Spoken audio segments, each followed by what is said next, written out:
call to order the regular council meeting for the month of August for the town of Chincoteague. If we can all please rise for the invocation by Mr. Taylor. Dear kind of Heavenly Father, Lord, not because that we have a room full of police officers, Lord, but we certainly put out a special prayer, Lord. Just keep them safe, Lord. Give them strength. You know, like Mr. May said, that the many years they put in, and you kept them safe, Lord. And Lord, nowadays, I don't have to tell you, Father, but they don't just have to do the peaceful work that they do, Lord, and keep our community safe, Lord, which is so important, Father. But Lord, they also have to help out those that they come and see. And Lord, and like sometimes they have to play psychiatrists, Lord. And Lord, just give them strength. Give them the words they need to say to people when they come up and meet them, Lord. And Lord, when they need to give them love, Lord. When they need to be stern, Lord, give them the sternness, Lord. Just give them insight of what they need to do. And Lord, we certainly pray for a hedge of protection around them, Lord. Be with all the employees in this town, Lord. Give them strength, Lord. And Lord, we pray for this country, Lord. Not just its physical things with this COVID, Lord, but Lord, their spiritual needs. Lord, this country needs to return back to you, Father. Lord, and we just pray that they will want to seek your will in everything they do, Lord. And Lord, we pray that us up here will seek your will in everything that we do, Lord. Give us strength, give us courage, and give us the wisdom to do what we have to do, Lord. And just go with us and guide us and direct us, Lord. And again, just be with this great country, Lord, and Lord, this great world. And thank you for all that you do. For we ask these things in Jesus' precious name. And for his sake, amen. Amen. Allegiance to the flag of the United States of America and to the republic for which it stands, one nation, under God, indivisible, with liberty and justice for all.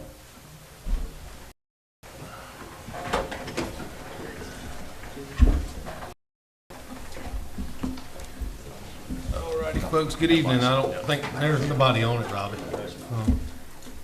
So there was nobody signed up for public comment, so I'll put it out to the public. Is there anybody that would like to make any public comment? Going once, going twice. Done. All right. I need to make an adjustment to tonight's agenda. Item number 6 will be deleted. With that deletion, I'll entertain a motion to adopt tonight's agenda. Second. Motion and a second. All those in favor signify by saying aye. Aye. Moving right along. Next up is the presentation for CPD accreditation. Mr. Mays.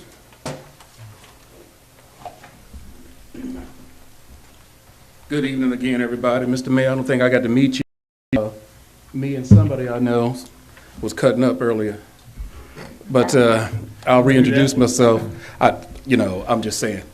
But I am Derek Mays from the Department of Criminal Justice Services out of Richmond, Virginia, and I am the program manager for the state for accreditation. My job consists of having agencies become accredited. These are agencies that are professional. These are agencies that want to do the best that they can do. These are the agencies who are not doing it because they're forced to fill a file. These are agencies that are doing it because they want to be the best they can possibly be.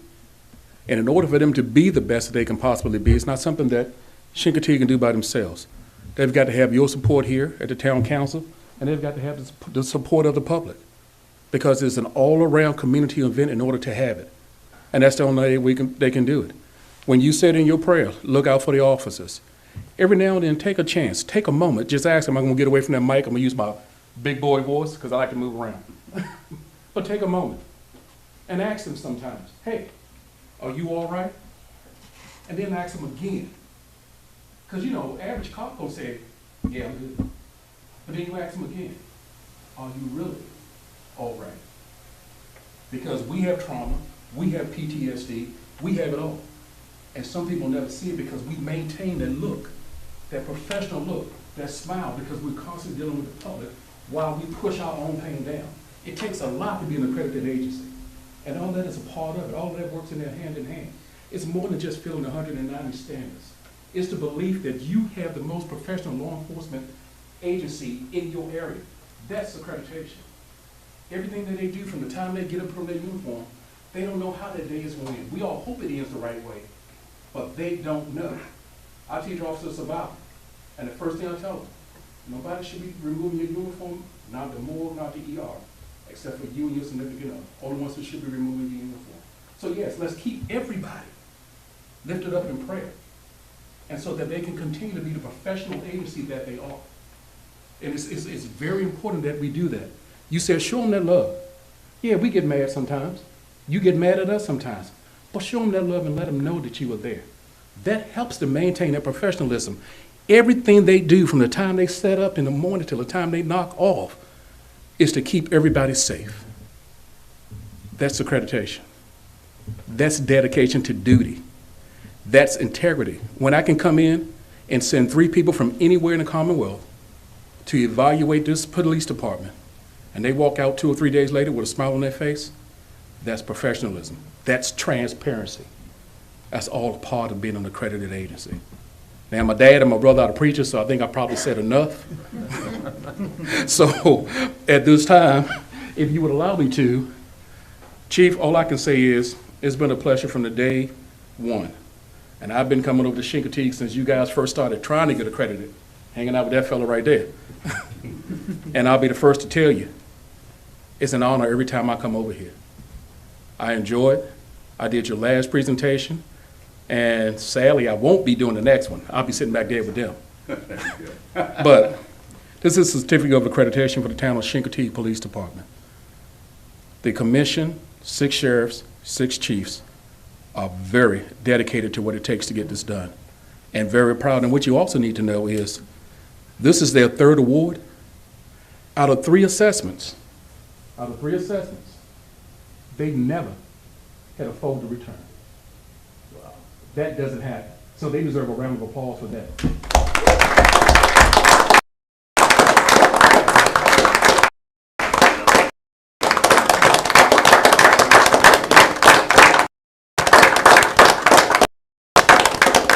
Chief, and it's an honor, sir. With this certificate of accreditation, letting you know that for 4 more years. Yes, sir. I'm proud of y'all. I love y'all. I love coming down here to see you. This is what makes it all important. Right here, y'all. Right here. Thanks, sir. This way. Come on, Megan. I don't need to be there. Yeah, you This is do. your work. Yeah, I want you here too.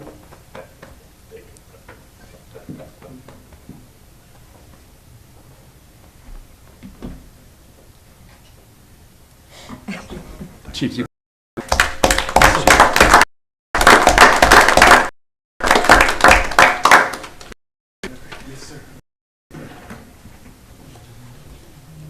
Thank you, Mr. Mays. We're really proud of our officers. They do an incredible job. All righty, moving on is our District 1 Supervisor Report. Mr. Tower? What a way to follow. Yeah, I tried to get the chief to talk, but I think he's a little choked up. I know. After what you said. I would wouldn't you recommend him though to get on that board? In a heartbeat. In a heartbeat. Get on that I'll board. tell you right now. So your whole town council is hearing me. When there's an opening as a commissioner on that board, you should let your interest be known. Yep. I can't say Dana Schrader is gonna pick you, Yeah, but you For- should let your interest be known. If you're interested in it, yeah, do it. thank you. Yes, sir. For 8 years. For 8 years. I don't remember any units coming back not having at least a folder returned. Very few. Everything in the policy has a folder with it. And you got to show that you're doing what you say you're going to do. Oh, I got to get off that. I'm not afraid no more. Thank you, Mr. Mayor and the council for having me up. I'm actually a month late.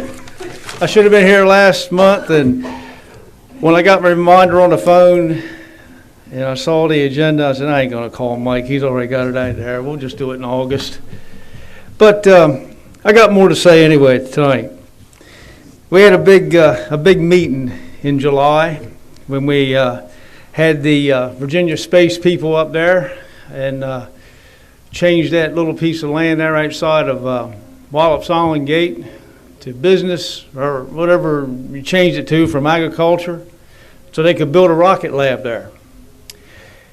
The building's going to get there. It'll be the biggest building on the Eastern Shore. You'll be able to stand up rockets in there and lay them down. We don't know yet, though, if it's going to be for operations or if it's going to be a production. If it's a production plant, there's where your 250 high-paying jobs are coming. And that is a big, big boost to Accomack County. 250 high-paying jobs from all aspects. Operation, engineering, production, fabrications, all areas. Even security. So keep praying that they're going to build them there, right? And that's going to happen real soon. I guess we saw the retirement for Dale Nash the other night. The new guy's here, just ready to go off with it. So, I think you guys had a town hall meeting also on ARPA funds. We had one. We had 24 people speak, and 14 of them was about broadband. So what the county has put their priorities as broadband, child care, and volunteer fire departments. That's where we're going to split up the biggest part of the money. Some of these areas, we've already sent a little letter of warning out to Spectrum that only run half a wire down one of these necks.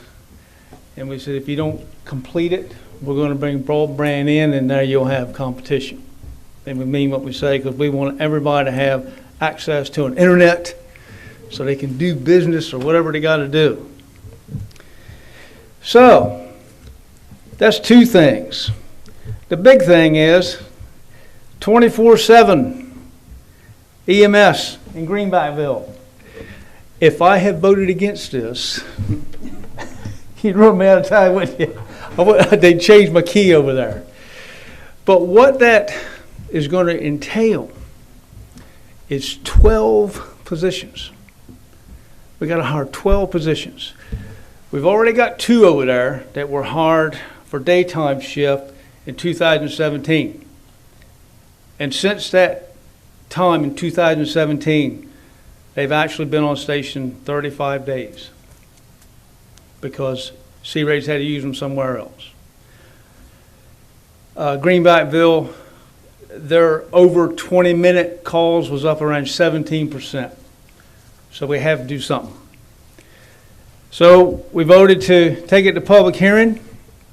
The first couple of years will be paid for with CARES Act money we received last year, $1.2 million for that. It's going to be about a $800,000 a year ticket.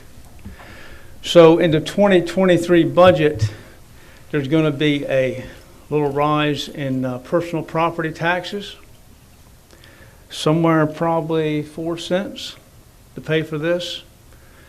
But on my first hitch as a board member, I actually had people coming and begging us from Saxes and Greenback to raise their taxes so they can have an ambulance crew in their time during the day.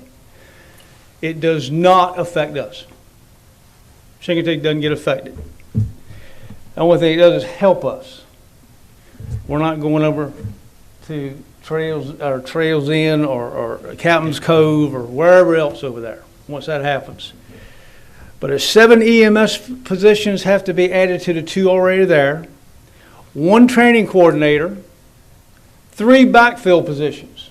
So when the other ones are sick or on vacation, we'll have somebody put in there, and then 1 HR person we got to hire that's going to actually, they're not just going to work with Greenbackville, they'll be in Mike Mason's office there helping to support, because we don't have enough HR people now to support the 200 or 300 employees that we got. So that's what it's going to entail. And it's voted unanimously to go to public hearing.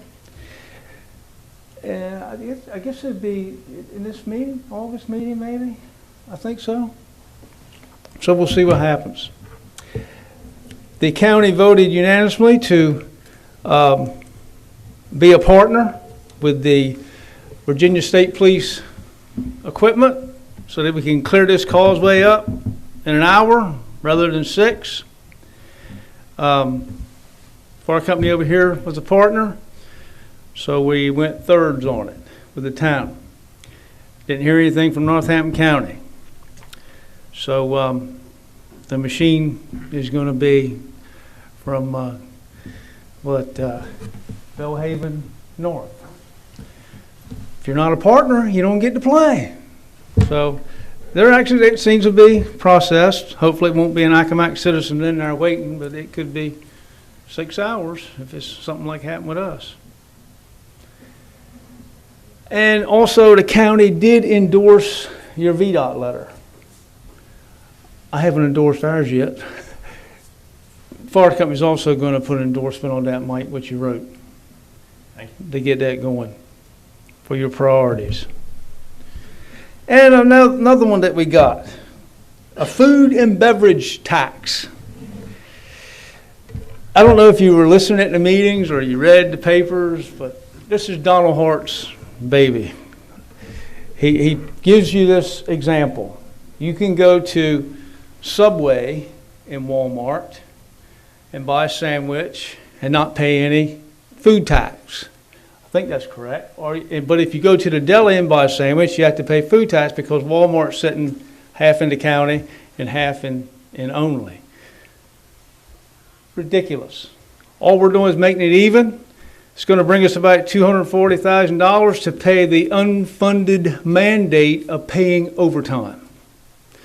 You see, our people, a lot of our salaries come through the state comp board, and they done it at the General Assembly. No more comp time, got to pay them overtime. Where's that going to come from? You know how much overtime you got when you were there? How much comp time you accumulated with sheriff's office? How much I accumulated? There's not enough deputies out there to not do that. I know I'm doing time sheets at the jail. Sometimes they'd have over 40 hours in a 28-day period of just overtime, comp time. When a transport happens, you call the guys back in, they have to go. So we figured it'd be about $200,000 added to the salaries that we'd have to supplement. So the food and beverage tax is going to happen. It's proposed 5% right now. And it would not apply within any incorporated town boundaries. Only those out of town. Like T's Corner with the food they would sell and stuff like that. Nothing in here. Nothing in town of Only, town of Parsley, but all those other ones. And it would kind of make things even. But that's the highlights of the talk. If you have any other questions, there's one little thing that what I brought up the last time I was here that got all of us all excited. We forgot about the study for the inlet. I was able to meet with the new fellow over there at the wildlife, and don't ask me his name, I'm terrible with names. But he told me that everything was all studied and approved for the new parking lot. Just waiting for money. It's about a 20 million plus project. So I know having a conversation with Rich Morrison a couple years ago, we tried for a couple years to get in on that. I think it's the Sarbanes grant, the one that gave you your bike paths and things around here. That was all part of it to put that parking lot over there. We tried to submit through the county, but didn't get approved because of our, we branch out 600 some square miles. We got plenty of funds here and there. We're thinking maybe if a small little incorporated town applied for it, it might, so especially if that's your livelihood. People come here to get in motels and go over and get sandy. Maybe. But maybe call Rich Morrison to help you out with that a little bit. But we figure you'd have a better shot at it than we would. Is that the Tiger grant, not the? It would have, it's Tiger, something, it's the same one that put bike paths around. Sarbanes or something. But the other one I thought we applied for was Tiger grant. Tiger, is that what it was? What it stood for, but. Yeah, it was a few years ago, and like I say, it's been dormant, So- please, if you got any questions you want to ask, it's always a pleasure to come up here. I don't want to take a lot of your time. I'd like for Mays to come up and talk some more, but he's already gone, hasn't he? He's going to his next spot. But thank you for having me. I'm going to sit here for a little while and listen to what you got to say. How about that? Appreciate it. Thank you for your work. All right. All right, item number 9, staff reports. Mr. Talbot? Yes, sir, and I want to start, and this is so new, I haven't even had a chance to, I mean, it happened within the last hour and a half, I haven't even had a chance to talk to Supervisor Tar about it, but I had a phone conversation with the county administrator at Northampton County, who is going to put this before the Board of Supervisors at their meeting next week for the VSP equipment, so there's still a chance for that to happen. We're hoping it does, but I filled him in, got him the information, and he said he would do his best to get it before the Board of Supervisors in Northampton next week. So we're still hopeful that that continues so that the whole Eastern Shore could use that equipment. Starting with ARPA, I've listed here there are 5 basic reasons or basic qualifications for money. I've listed them here. I won't go through them all. However, we receive just about weekly guidance on ARPA and what qualifies in the form of frequently asked questions. 2 of the most recent things that I've added here are things that would apply to us, and the first one is projects that were part of the 2021 FY 2021 budget that were delayed or canceled due to the uncertainty of the pandemic. I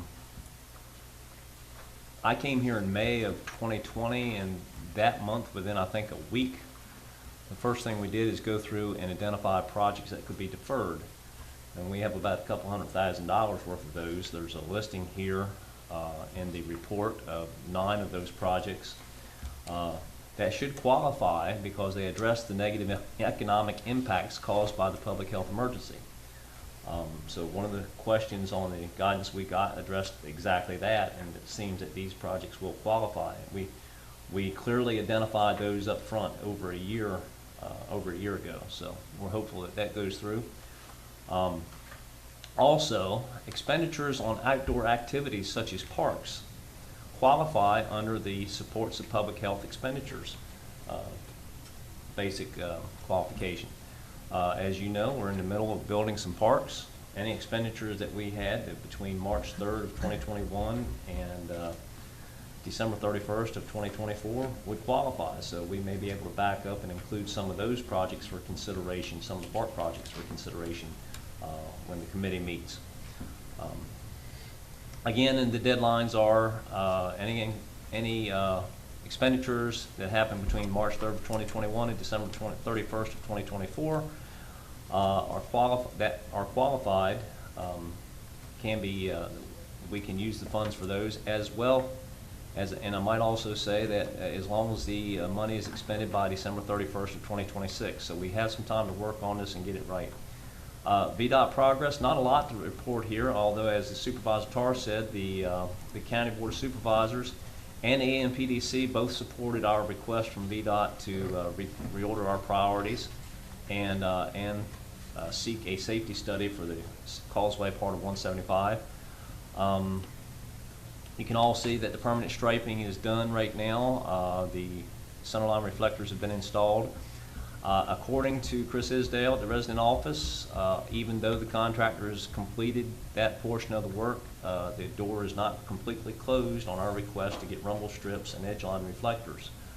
He said he's seen it done before. He can't, of course, say for sure that we would have those. He said, but he has seen things like that done before, so there's still a possibility.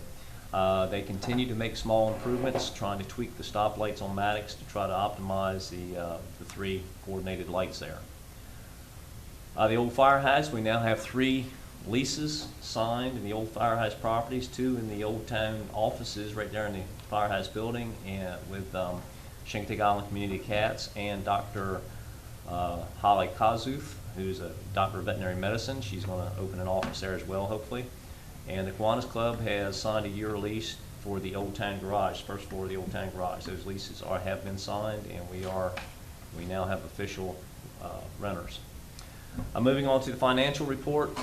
This is the end of year report. I didn't do a monthly report because it's so early in the year, but the end of year FY21. I did give you a chart. We did not make our revenue projections in any of the 4 funds that we track. However, the department heads and the whole staff took up the challenge and did cut back and control spending, and we were able to keep revenues ahead of expenses for the entire FY21 fiscal year, except in trolley, and that was more of a timing thing in which we didn't get a reimbursement in time. In any event, you can see the numbers there. It all worked out pretty good. By the time we made the end of year transfers, we were in pretty good shape. And again, I can't say enough about the staff and the department heads. They really came together and did a great job and controlled our spending. As I said, we deferred some capital projects. We put off some promotions. We reorganized one department. We did what we had to do, and things worked out, and we're very pleased with that. I'm very pleased with that, and I want to publicly thank my staff and department heads. They did a great job. Moving on down to meals and transit occupancy tax, you can certainly see that we're busy. We're very busy. Meals are up for the month over the 3-year monthly average for the 3 previous years in July of 42% over the 3-year average. And in transient occupancy tax over the 3-year July average, we were up 61%. Doing very well in those regards, and more important to me, watching the budget, the percentage of budget is up. We want that percentage to be high this time of year when folks are here, so that we will have a much easier time getting through the winter before the tour season starts next year. So we're very pleased with that. I gave you a couple of graphs that indicate that whenever any numbers are that far ahead, you'd like to see a graph pointing up like that. And with that, I'll answer any questions anyone has. No questions? Thank you, Mr. Talbot. We want to do building and zoning. Oh, I'm sorry, I didn't include that. Building and zoning, Mark Biden, our building and zoning administrator, continues to be busy. Thought I'd just jot down what his typical duties are. If he's not issuing permits, he's reviewing plans, of which we have several in the office right now. He's on site doing inspections.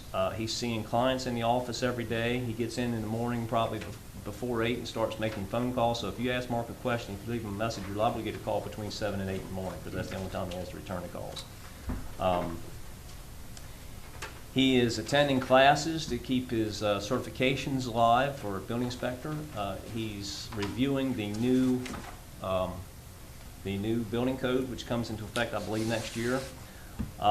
Chasing our FEMA CRS rating, trying to keep that up, and enforcing the zoning code all at the same time. So the man is very busy. He has no downtime during the day, but he still finds time to keep me informed of everything he's doing. So permits were a little off this month from what we have seen, but that's to be expected. Everybody's busy with everything else this summer and doesn't have time to do a lot of building, but still continue to do a good job in building and zoning. And with that, I'll answer any questions. Anything about building and zoning? All right, thank you, Mr. Dobbs. Chief? Yes, sir. Thank you all. And again, I want to thank Derek. I know he's left, but he came from, I'm sure he came from Richmond or Williamsburg, I think, over here. He's been trying to get here for over a year, but with COVID, because we actually got accredited about a year and a half ago. So with COVID, had to put it off this far. But I appreciate him coming over and bringing that to us.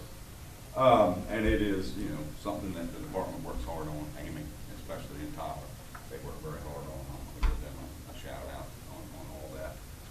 As well as the whole department. It is something that we all have to invest in. So I appreciate everybody, all of the officers and dispatchers. The monthly report, if you noticed, I put an updated copy on everybody's desk.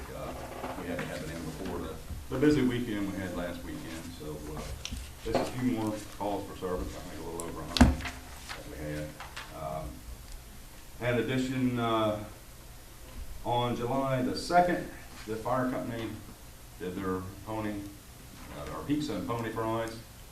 We assisted with traffic control on that. That was a pretty big success, I think, with Mr. Mayor. That went well. Yes, it was. As well as the 27th and the 28th. 27th, they did another That was a bigger set. pizza. And then the 28th, they sold a lot of fritters that day. But we were happy to help fire company on that and, help them anytime we can.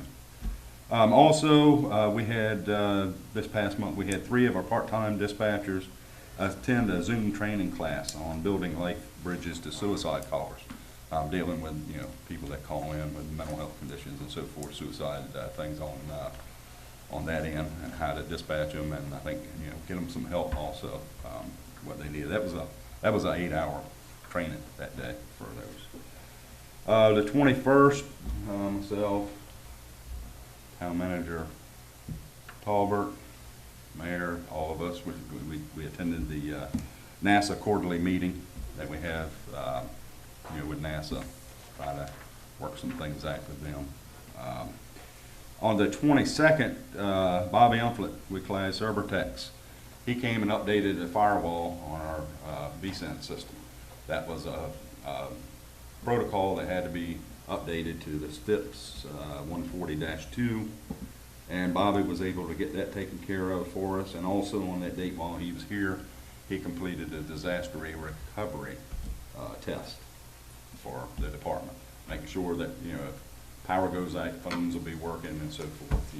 There is a little bit of a delay there because it goes from a voice over IP phone system actually to POTS lines. So it is a little bit of a delay, but it does kick in, and he was very impressed. He said before it's been like 1 to 2 minutes it's taken for it to flip over. This time I think he said it was like maybe 9 seconds or something like that. So he was very impressed with that.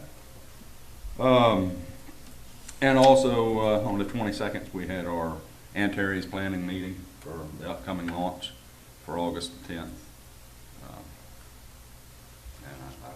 I know Brian will go into further detail on that, I'm sure, but we're looking forward to that coming along. And I believe that was it for this month. If anybody has any questions, I'm happy to answer. Any questions? All right, thank you, Chief. Thank you all. Mr. Spurlock? You don't have to leave a mic out. They're slurring you, Bart.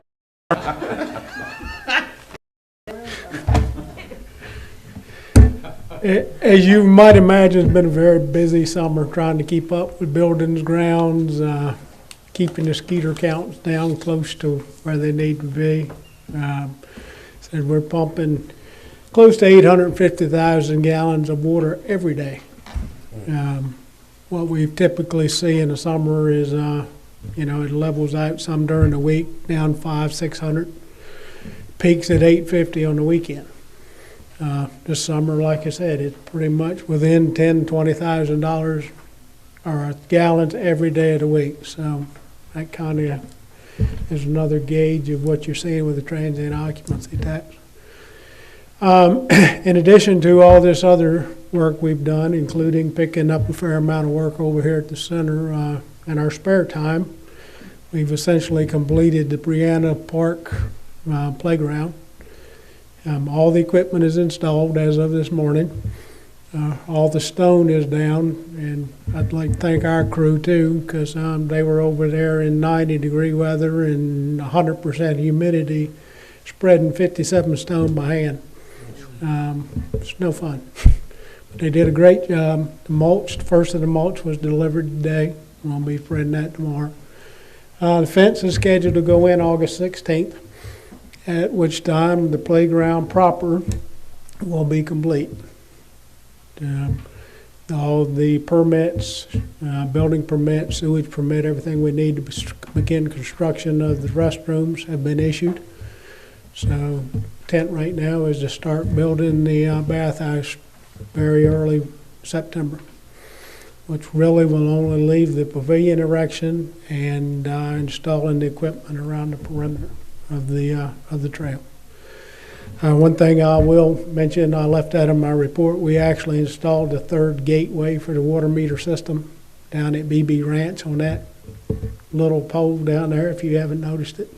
But we should have that activated in the next week or so, and that'll give us pretty much cover the whole entire island with the water meter system. Other than that, I'll be happy to try to answer any questions you may have. Okay. Thank you, Harvey. Nothing. Thank you. All right, Brian. All right, good evening. Just like the, here, I'll do this. You can, or how's that? Just like the rest of my counterparts, the Department of Emergency Services has been pretty busy through the month of July. On your last report, or actually the department report that you saw, of course, that went in about the middle of last week, so we didn't have the, as the chief put, a busy weekend yet. So as you notice, we did go up in numbers. We were at 103 last week. We finished the month with 128, which is 18 more than last year. So I did a quick comparison because obviously there was no pony penning this year nor last year. And if you notice 128 this year, 110 last year, go back to the previous 2 years with pony penning and you can see we're actually ahead of 19 just slightly and real close to what was 18. What I can tell you is Pony Swim Wednesday, that particular day, on average in the summertime, it's nothing to see 3 to 6 calls in a 24-hour period. On Pony Swim Day, we've had days that we went as high as 21 calls in that day, which is why we have a lot of ambulances back us up. As well as on Auction Day, it's typically hot, humid, miserable, especially back there where folks are watching, hence they don't drink enough water or they have heart conditions and so forth. And again, that's good for a lot of calls. So as you can see, if you compare that in 19 and 18, we're busy, just like all the other numbers are presenting to us. So again, you notice there one of the crew members cleaning in the back of the ambulance. Unfortunately, we never stopped that, but it wasn't as often as we're having to do it now. So again, we're back to doing that extra deep clean with our sprayers. In our training for the month, you can see there that we did our continuing education training, but also each shift is responsible to train throughout the week. So they do various different things. I happened to be walking through one day when the shift here was actually training to get a patient down from a higher level. So off of a roof, out of a second story window, because we know some of our Shingatig homes, coming down those little narrow stairways doesn't always work and it's not the fastest. So you can see here they were actually using a ladder out of the second floor, and a technique that we're taught and we use, especially in ropes training. But again, you can see they're just using a standard ladder with some ropes and lowering a patient out of a second floor. So again, they're always doing something when they're not on the road. They're training or going over their protocols. Also, again, this month, want to shout out to Greenbackville. They once again loaned us an ambulance to get us through, to make sure we had 2 trucks on the street, because that same ambulance broke down again. So hopefully we're back at it. But again, a big shout out to Greenback for letting us use that ambulance.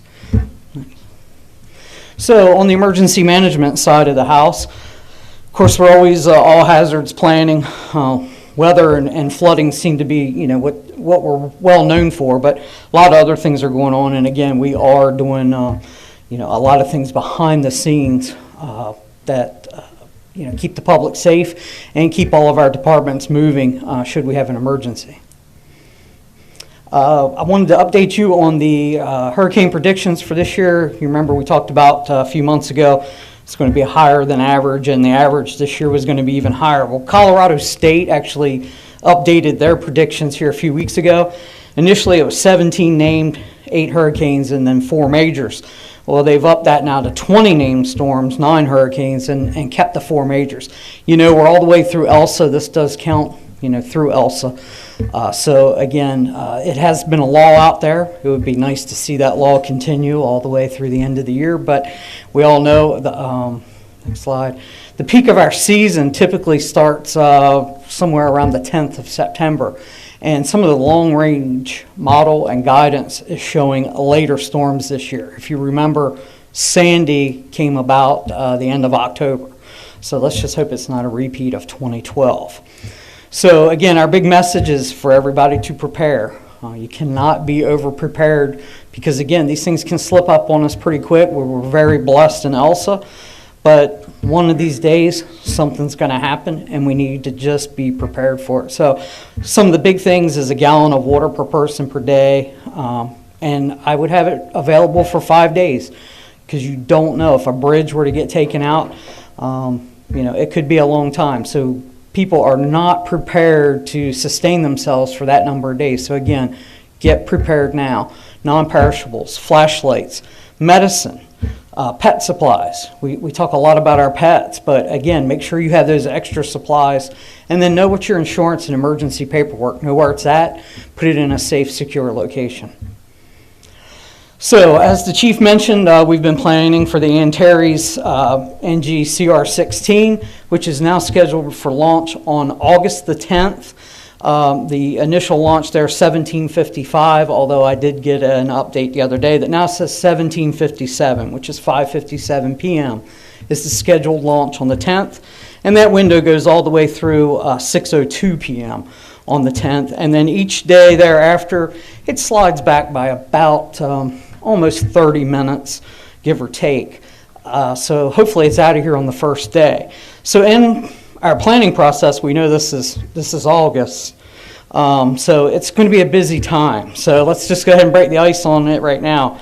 Assateague will be closing at 2 p.m. on August the 10th. In our meeting, we had Fish and Wildlife present. We actually had Coast Guard with us as well, trying to work out some of the details. And the chief was gracious enough to work with Fish and Wildlife, with some of his officers. They're going to help clear the beach, which is going to allow us, or allow Fish and Wildlife, to keep the beach open to 2 p.m. There was a possibility that it would not even open that day until after the launch. So again, Assateague will close at 2 p.m. on August the 10th. Now, if the weather's bad, the launch gets scrubbed by a boat in the FOW area, then it will go 30 minutes earlier each day. So if we were to go to the 11th, the beach would close at 1:30 on the 11th. So again, can be a little problematic, but we think we've got some pretty good workarounds to allow folks to have that visitor experience that Fish and Wildlife likes for them to have. They will be given some information as they arrive that day. Hey, you're going to have to leave here. Beach is closed 2 o'clock. So at 2 o'clock on the 10th, I certainly wouldn't recommend going out on Maddox Boulevard because it's going to look like a thunderstorm afternoon when they're all trying to come out. But again, that's what we're looking at. So I would be irresponsible if I didn't mention COVID, since that seems to be a big topic coming along again. Our 7-day positivity rate as of today statewide is 6%. We had gotten as low as 1.4% there at the end of June. Now, the numbers on the right there that you see on the other side of 1.4 for June, that's where we were at last June 30th, 6%. So you can kind of, gives you an idea of where we were at. August 2nd, again, which is today, is 6%. Last year, this time, 7.2%. And in January is when we got up to our high of 16.7. So it's not time to panic by any means. And, everybody has different feelings and beliefs on how this is going. The real story is COVID's out here. It's still here. We said that it was not going to go anywhere, although we were able to manage it. And we're going to continue to manage it. But just like the flu, you're going to get different variants that come along. And we're going to have to adapt. And this is going to be one of those things now that we have to adapt to. Unfortunately, throughout the country, there's a lot of breakthrough cases in those that have been vaccinated. Those that have been vaccinated can actually be a carrier or not know it. But again, this is something that was expected, maybe not at this level. In Virginia, however, the actual breakthrough cases are very low. Today, they were less than 1%. So that's good. But in other areas of the country, so again, I do anticipate through the month of August for these numbers to continue to go up some, hopefully not a lot. If you notice there, our total positive cases since the very beginning are now at 185, which are 14 since July the 14th, which is a pretty substantial jump for us. But do take into account that there are some families that were impacted, and you might have 4 or 5 folks in a household. So that can add up real quick. So again, not time for panic. It is time to, again, be aware that, you know, we are dealing with an uptick in COVID cases here on the shore, and especially here in Chincoteague. So what now? So everybody 12 and up can get a vaccine. Local PPE supplies, we're still real stable because we've been stockpiling anything that we can get after we came out of the emergency and we weren't using as much. So we have really good levels of PPE ready to go. Face coverings are now recommended by the CDC for anybody indoors if you're within certain counties. Now this can get very confusing because it sounds like the CDC says wear a mask if you're indoors, and that's not totally true. What they're recommending is if you're in these certain uptick counties within the United States, unfortunately, if you look at the map, Accomack is one of those uptick counties right now. So it is recommended when you're indoors to wear a mask. And again, we will continue to see, you know, increased cases due to the variants. And before long, you'll start hearing about other variants. It's just the natural cycle of viruses. So again, common sense approach is what we all need to stick with right now. Keep washing our hands. Stay away from people when you're sick. If you're sick, you shouldn't be out and about anyway. And then patience. We just all need to be patient with one another. And we're going to continue to get through this. So in summary, EMS remains busy. The peak hurricane season, again, is not until September the 10th, with anticipated even later this year. The Antares launch on the 10th of August, again, 5:57 now, with that beach closure at 2 p.m. Continued increase in cases, certainly possible. 12-year-old and up can get vaccinated. And again, I'll throw the 3 W's back in there now since we're talking more about COVID. Wash your hands. Wear a mask when you feel like, hey, you know, maybe I'm not safe in this large group. I'll just wear a mask. And watch your distance. Hang around your folks, your family, and so forth. But you know, you want to be careful when you go out into groups that you don't know about. That's how it spreads. So, again, that's where we're at. Any questions? Thank you, Brian. Thank you. Alrighty, moving on to committee. We'll start off with Public Works. Yes, thank you, Mr. Mayor. We met on July the 7th. We discussed about the fall paving.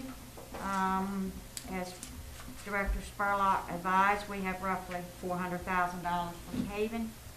But we were looking at several areas, and we didn't really come up with a decision. The committee was asked to think about, I guess, priority on which ones to do first, but it was one of the streets that we wanted to do, and hopefully, before we pave it, is to do the water lines in there, but we were waiting to see what we could use the ARPA money for, so that could help us. So that's being brought back to the committee. We're not meeting this month, but we will meet in September. And of course, Director Spurlock informed us about the Waterworks Master Plan update, and he has reached out to Whitman Recourse and Associates, and depending on our ARPA money, how it involves, the engineers can help to show us where we can get the most for the cost. And the rest of it is in the report. If you have any questions, we'll refer that to Mr. Spurlock. Any questions? Thank you very much. Moving on to the Ordinance Committee, Mr. Savage. The Ordinance Committee met on July 8th, and we had a couple items that were listed and are actually considered under item 15 of the ordinances. But we talked about the fill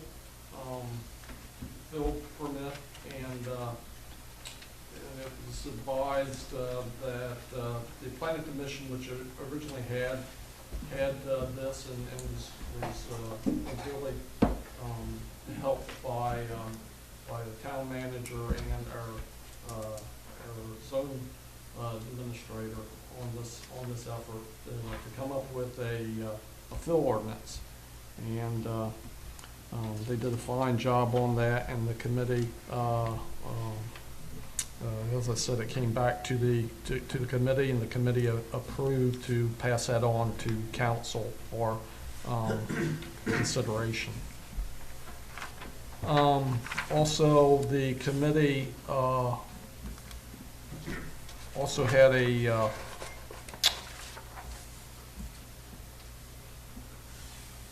in a consideration of the election ordinance that the town manager Talbert had received notification from the county registrar's office on that, and he came up with a statement which would we'd like to the motion was given, and we'd like to pass that on to the council for consideration as well. Basically, I'd like for town manager to speak on that a little bit, just the makeup of that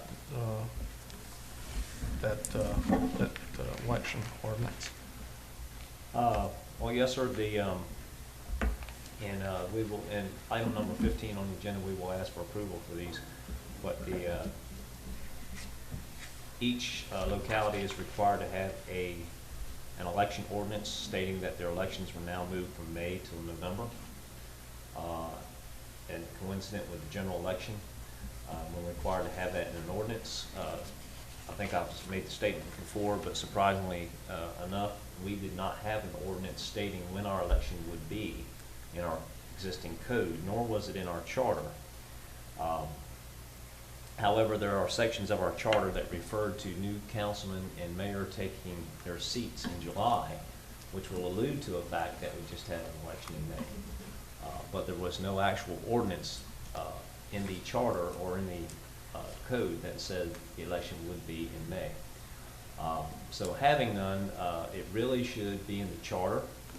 At some point here in the next few years, we're going to need to make some revisions to the charter. At that time, we'll have an attorney help us do that.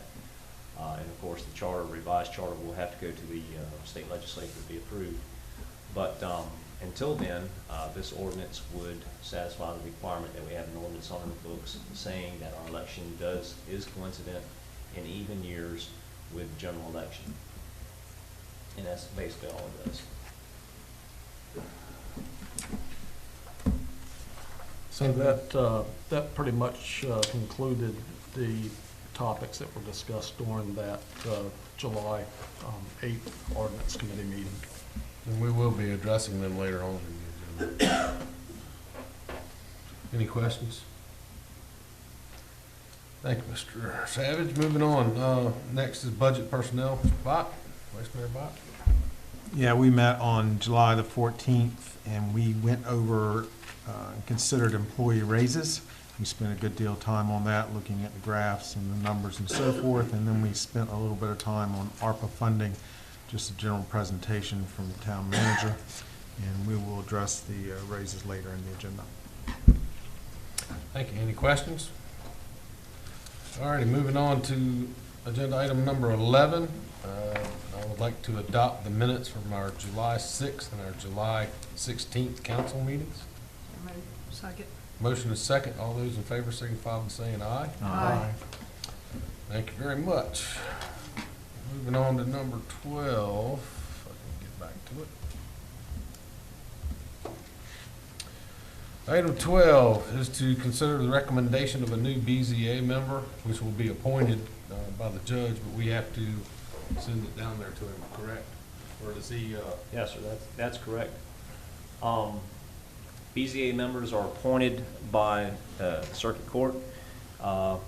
Traditionally, the council recommends a candidate.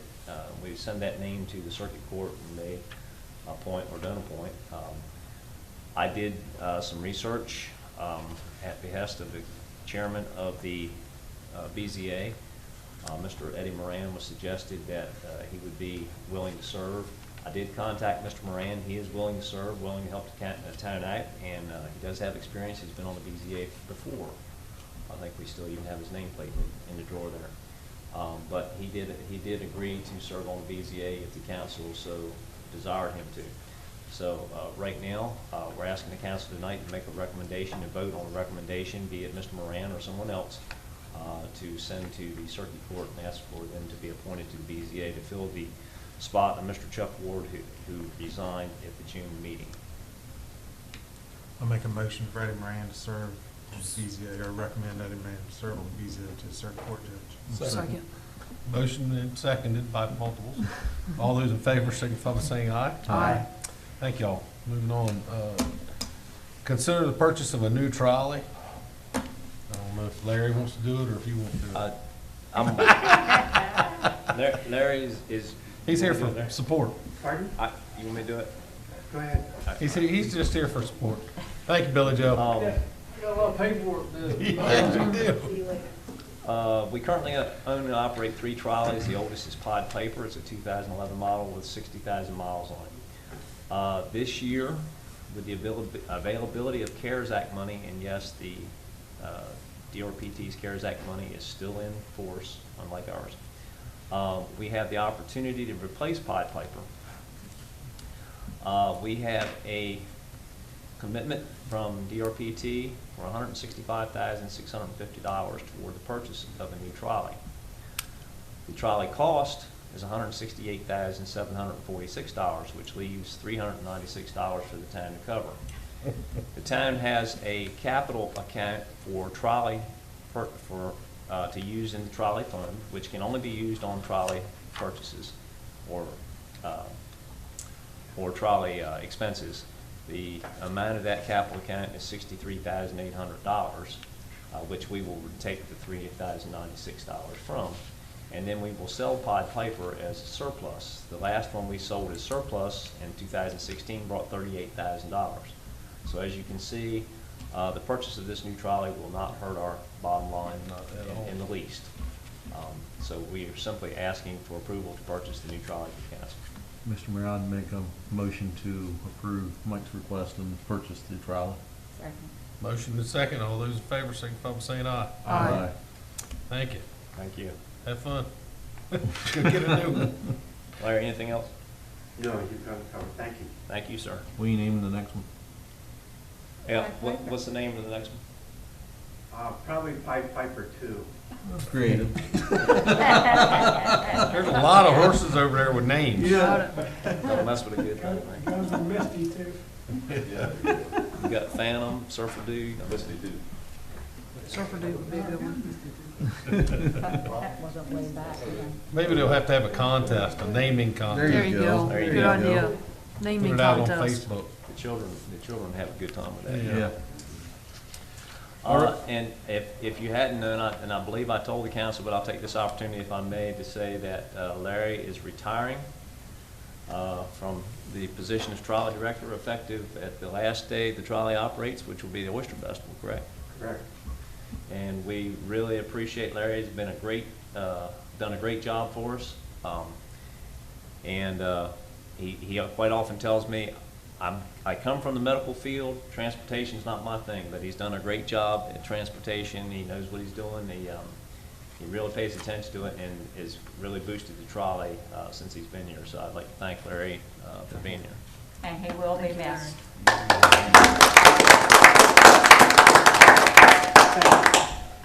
Mr. Mayor, can I ask a question? Sure. Please. Mike, at our last meeting, we had asked you to look into whether or not the trolley can be used year-round for public transit for people. Have you been able to find out anything about that? Yes, ma'am, and I will ask Larry to come up to the microphone and help me out with this one. The question is, have we looked into using the trolley for year-round? And Larry and I had a conference call with some folks the other day who are looking into that for us. You want to expand on it, Larry? Well, in essence, what we're looking for is a demand service. And at this point in time, STAR offers a demand service in the region areas. Demand service is something that's in place for folks who don't have transportation, have issues that they need to get to appointments, those kind of things that the family just can't manage and they can't manage. So what we have in place with Star is that there's a 24-hour service. You call 24 hours ahead of time and make arrangements to be picked up. Now, what Mike and I have done is we've met with Star representatives, and they are the regional person for this area. And we were surprised to find out that Star is a national entity, so they have a lot of experience in different areas. And then Bruce Sims from CTAB also is involved in this. So we did a virtual meeting with them, and just before I came into the meeting here, there's a note on my door for us to call Mr. Thompson, who's the regional guy with Star. So this is moving forward. We have some opportunities to take a good look at what's available. I think it would be nice to be able to partner to offer a trolley to go and provide that kind of service. It's going to be very expensive. If we need, in essence, something like Surfer Dude, which is the van we have. We've used that for transportation for people that have physical limitations. So I would say that things are moving forward, and that's something we'll continue to pursue. Mr. Tolbert? That's, Larry had the details. I was on the call, but he has the details why I asked him to do this. But yes, we're looking into this. When the gentleman gets back to us with what can be done and what the costs are involved, I think we all agreed that using a trolley for this purpose would be, killing gnats with a sledgehammer. But certainly some sort of service can be done. Remains to be seen what it'll cost us and how much support we can get from Star. And Larry said Star is a national organization. The fellow we spoke to was in Phoenix. When in Phoenix? Yes. When he was on Zoom. So yeah, it's we were on a call a couple weeks ago, not long after the workshop meeting, and Larry's called him back at least once since then, trying to push the process along a little bit, but we'll continue to pursue that for sure. Thank you. Thank you. Any further questions? All right, moving on to item number 14 is the request from the Volunteer Fire Company. Mr. Talbot. Yes, sir. During a public hearing for ARPA-funded projects, we learned from the fire chief that the fire department is in need of a high-pressure compressor that will fill self-contained breathing bottles, air bottles for the fire department. Currently, the fire department, Chincoteague Fire Department, does not have one of these. They're having to use companies, partnering or neighboring companies' equipment to fill their bottles. And due to the urgent need, it's been suggested at the time to immediately purchase the equipment and then submit that to the ARPA committee for funding, possible funding when the ARPA committee meets. The cost we got at the hearing from the fire chief was $53,750. So the council was asked to approve this purchase of the equipment or defer it or recommend it to the ARPA committee, whatever your pleasure. I'll make a motion we approve it. I'll second. Motion and a second to purchase the high volume breathing apparatus for the fire company. Mr. Mayor? Yes. I'm going to assume that I need to abstain from this. Yes, you would, being a board member. So, we have a motion properly second. All those in favor, say aye. Aye. With one abstention. Moving on, item 15 is to consider the new ordinances. Mr. Savage, I'll throw it to you again. Okay, so we would like to bring before council, Mr. Mayor, the town of Chincoteague lot filling ordinance, which was presented to the committee to us last month. And that would be included under Article 7, Stormwater Management, and would serve as item 22-1981. So I'm asking for council to consider this ordinance. Any discussion? Pleasure of council. I make a motion we adopt. I'll second. Motion is second. All those in favor signify by saying aye. Aye. All righty, moving on to the second one.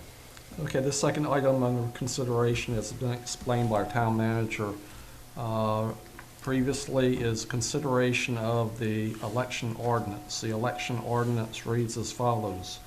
The present members of council shall continue in office until their successors are elected and qualified. on Tuesday, November 8, 2022, and on the first Tuesday after the first Monday in November of every fourth year thereafter. There shall be a general election at which time the qualified voters of the town shall elect 3 members of the council for terms of 4 years each. On Tuesday, November 5th, 2024, and on the first Tuesday after the first Monday of November on each fourth year thereafter, there shall be a general election at which the qualified voters of the town shall elect 3 members of council and a mayor for terms of 4 years each. The term of the newly elected town council members and mayor shall commence on January 1st next following such members' election. The council shall be a continuing body, and no measure pending before it shall abate or be discontinued by reason of the expiration of the term of office or the removal of the members of the body or any of them.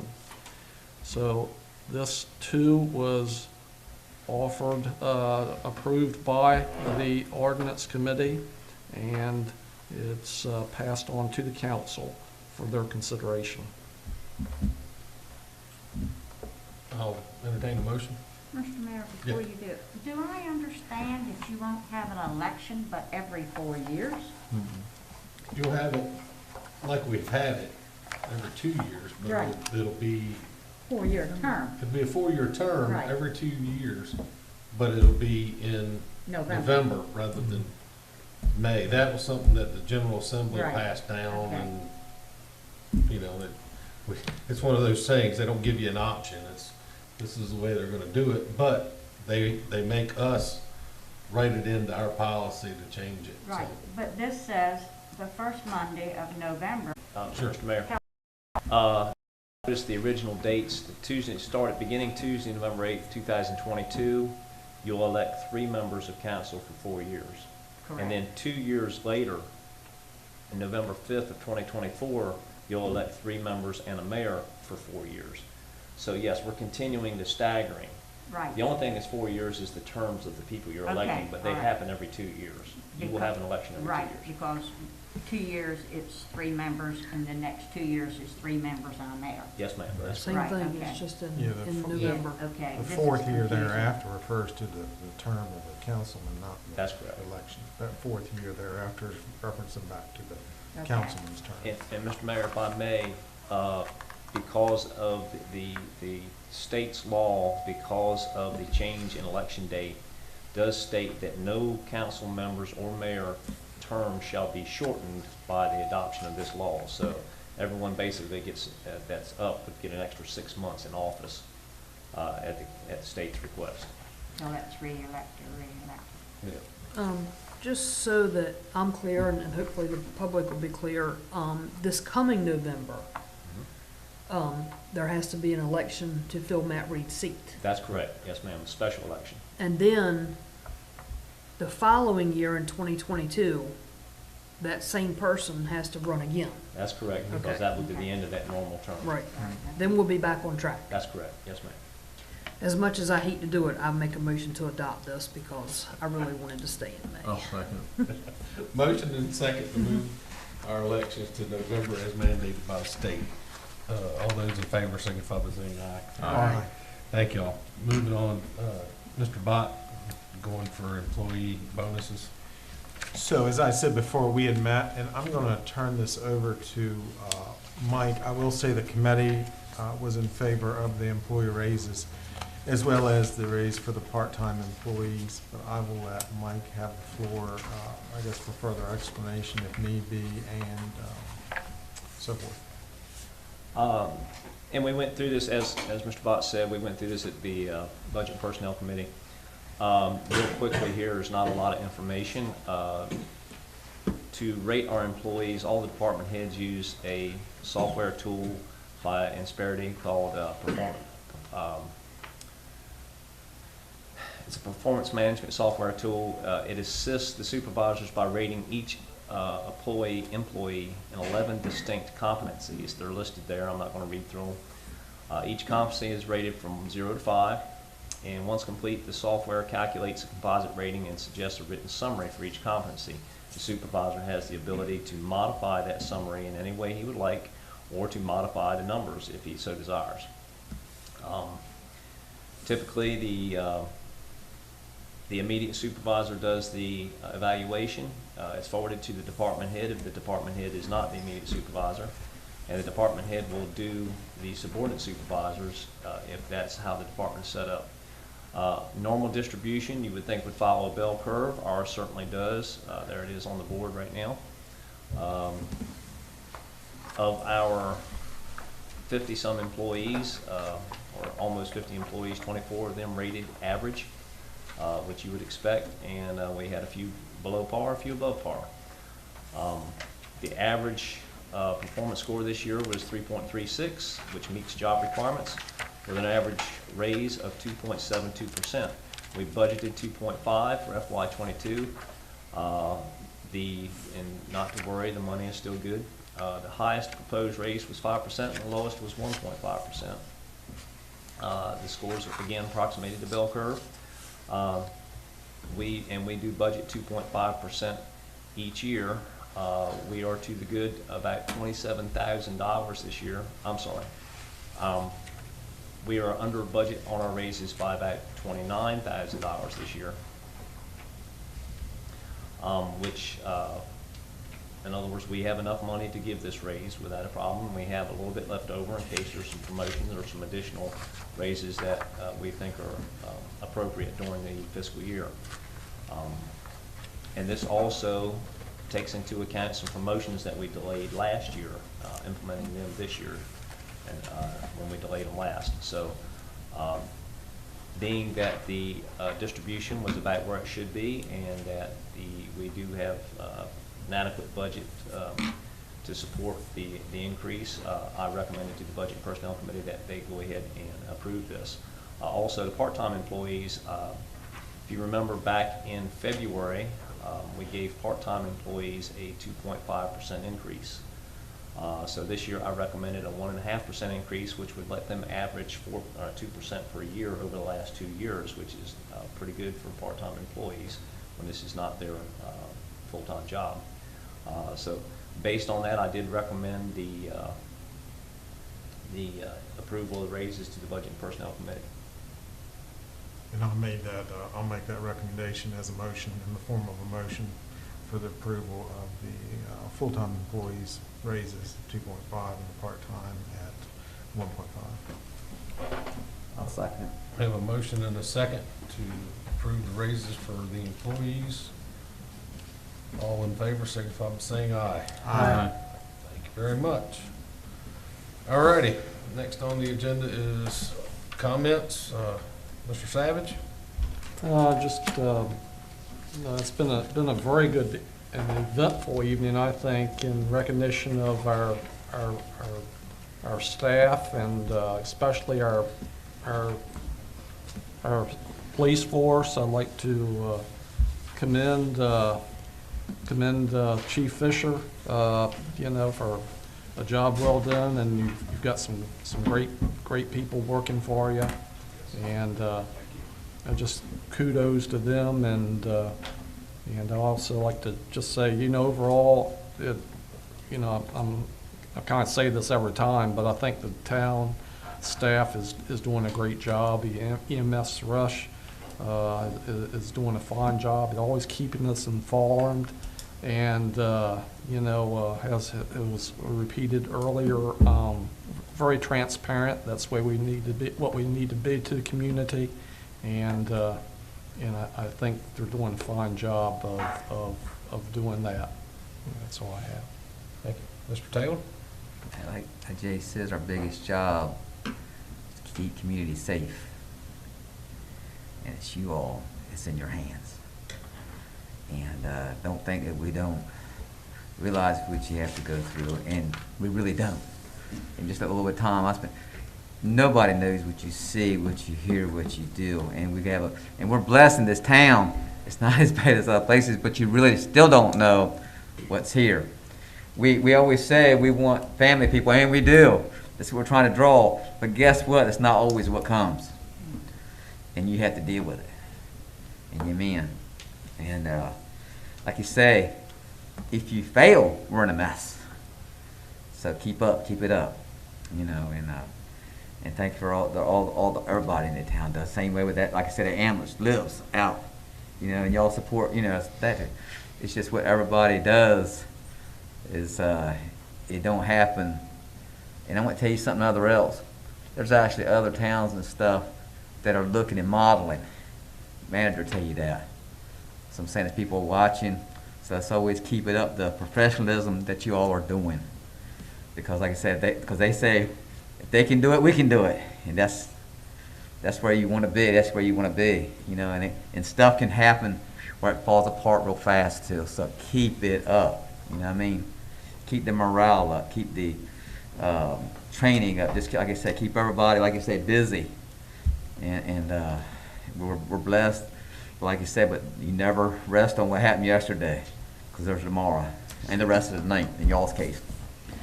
Thank you. Brother Billy? Same thing. Congratulations to Robbie and Amy, Tyler, for all the hard work on that. Thanks to Mr. Mays for coming down. That means a lot. Nice guy.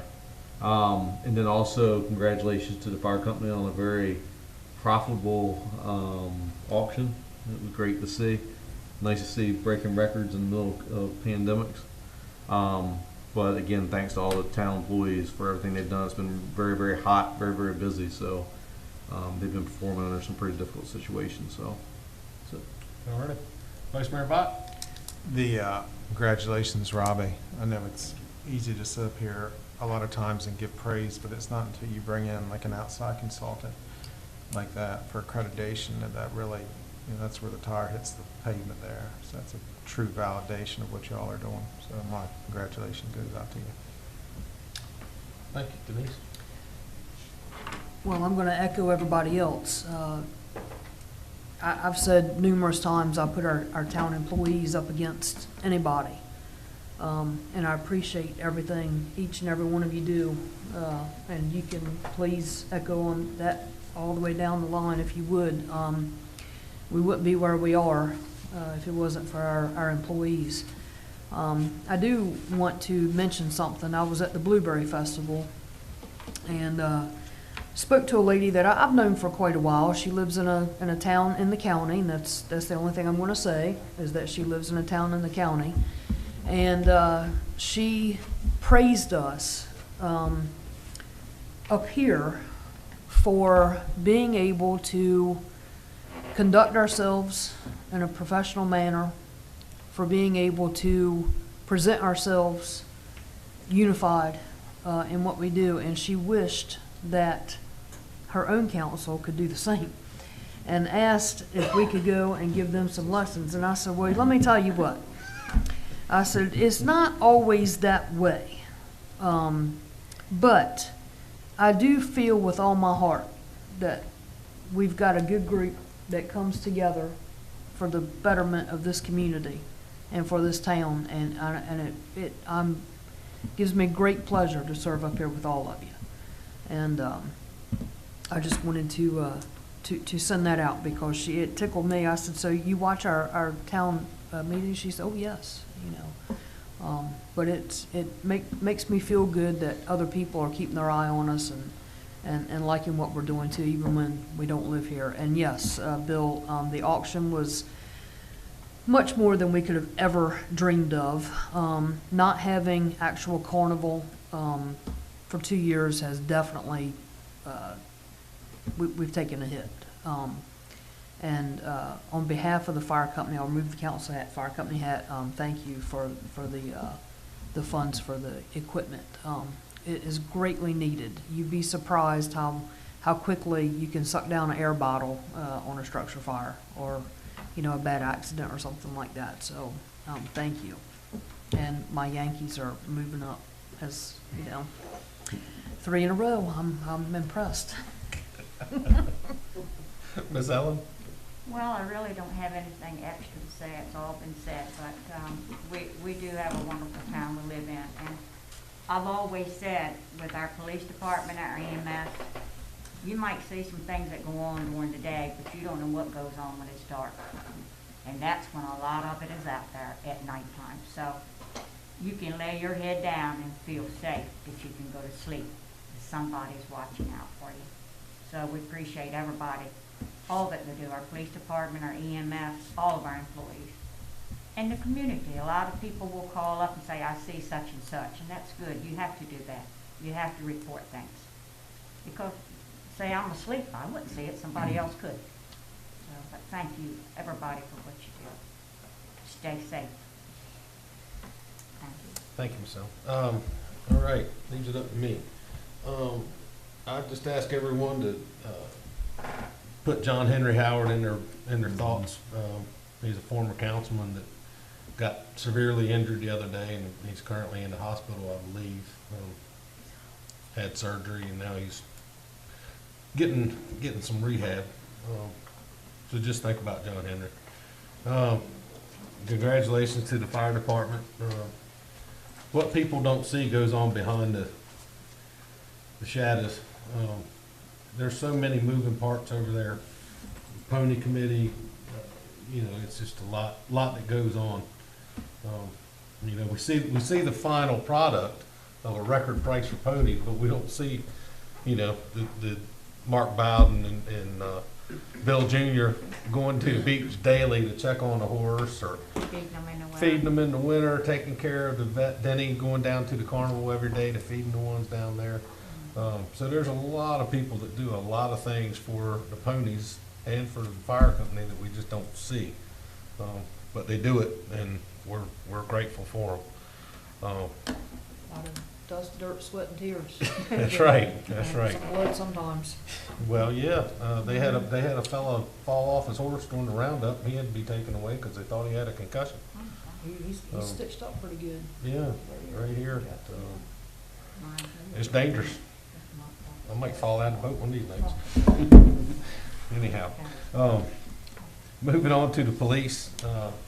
That's a big accomplishment to get accredited.